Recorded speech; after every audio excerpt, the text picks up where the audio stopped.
Meaning of Kaleyard School. Kaleyard School.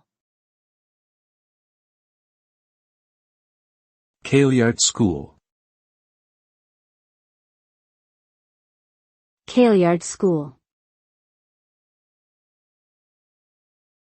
Kaleyard School.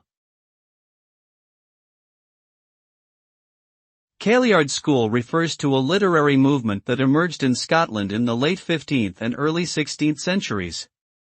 The name comes from the Scots word Kaleyard, meaning a vegetable garden, which was used metaphorically to describe the simple, down-to-earth language and themes of the poetry produced by the movement.